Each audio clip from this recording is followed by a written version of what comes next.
Latar belakang Australia mengakui kemerdekaan Republik Indonesia.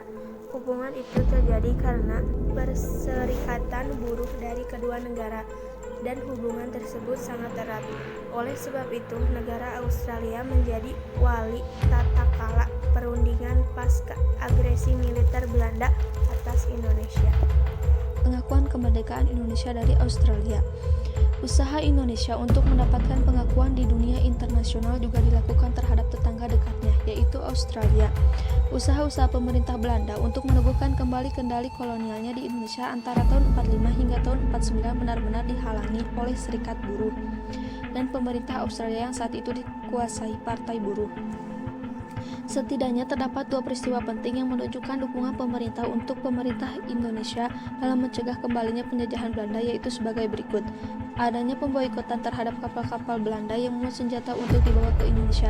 Pemboikotan ini diprakarsai oleh cabang dari Federasi Pekerja Pesisir Australia.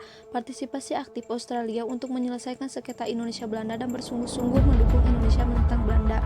Hal ini dapat dilihat dari sikap anggota Australia dalam Komisi Jasa-Jasa, baik Perserikatan Bangsa-Bangsa untuk Indonesia. Dukungan Australia untuk pemerintah Indonesia dalam menentang Belanda yang pertama yaitu dengan pemboikotan kapal-kapal Belanda dengan inisiatif Partai Komunis Australia dan pimpinan komunis dari Serikat Buruh Perairan Australia. Para buruh pelabuhan Australia pada 20 September 45 di seluruh pelabuhan Australia melarang pemuatan di atas kapal Belanda yang berlayar ke Hindia Belanda.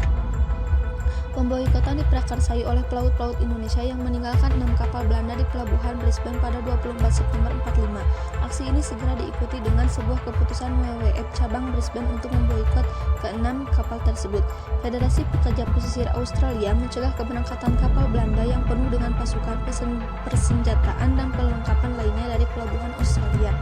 Dimulai di Brisbane, embargo tersebut mendapatkan banyak dukungan dari seluruh pekerja di pelabuhan utama lainnya di Australia, termasuk Sydney, Melbourne, dan Adelaide. WWF menolak memuat barang-barang Belanda dan memperbaiki kapal Belanda dan kemudian memboikot semua transportasi tukar dan pengisian bahan. Peranan Australia dalam mengakui kemerdekaan Republik Indonesia. Wilayah Hindia Belanda yang dikenal warga Australia saat itu dengan sebutan Netherlands East Indies memproklamasikan kemerdekaan pada tanggal 17 Agustus 1945.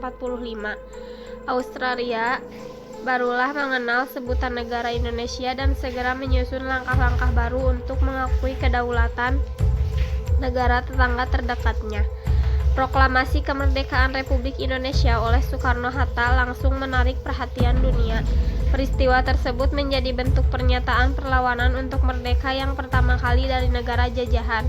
Australia yang saat itu bersekutu dengan Belanda terpaksa membuat kebijakan baru soal hubungannya dengan Indonesia. Terlebih sebelumnya, Australia hanya mengutamakan hubungan politik dan ekonomi dengan Inggris. Sejarah mencatat Belanda telah berulang kali mencoba melakukan agresi militer untuk merebut kembali kekuasaannya di Indonesia. Beberapa tokoh nasionalis Indonesia termasuk yang sedang berada di Australia mencoba melobi pemerintah Australia. Sementara di pihak Australia untuk menunjukkan solidaritasnya, sekitar 4.000 pekerja kedaulatan bekerja sama dengan pelaut Indonesia melancarkan aksi pemogokan dengan menolak melakukan bongkar maut kapal-kapal Belanda yang membawa persenjataan milik Belanda. Di tahun 1945, Sultan pernah memberikan pidato yang disampaikan bagi warga Australia. Sahril menyatakan Australia sebagai teman dengan merujuk pada pengalaman kedua negara dalam Perang Pasifik melawan Jepang. Ia juga mengakui kesuksesan Australia dengan membuat pasukan Jepang mundur. Dalam pidatonya, Syahril juga berjanji bahwa Indonesia yang merdeka akan selalu membantu membela kedaulatan Australia. Inilah yang menurut saksi sejarah Joyce sebagai tanggok awal hubungan antara Indonesia dan Australia. Profesor Joyce pernah menjadi asisten pribadi William McMahon Bell, seorang dosen senior di ilmu politik di Universitas of Melbourne. Pasca proklamasi kemerdekaan Republik Indonesia, McMahon Bell dipercaya memimpin delegasi Australia ke Indonesia. Joe yang saat itu asisten jurusan ekonomi di Universitas of Melbourne terpilih mendampingi McMahon Bell karena memiliki pengetahuan soal bahasa Belanda Indonesia. Joe juga pernah menulis hubungan perdagangan antara Australia dan Hindia Belanda untuk testinya. Dengan Australia bertemu Soekarno dan kabinetnya, khususnya Sultan Syahrir, Perdana Menteri saat itu, menjadi awal penting hubungan diplomatik kedua negara, kata Profesor Joe. Peran Australia terhadap Indonesia memfasilitasi kembalinya 1.400 tawan perang Belanda asal Indonesia kembali ke tanah air. Duduk dalam komite PBB untuk mendesak agar kemerdekaan Indonesia segera diakui.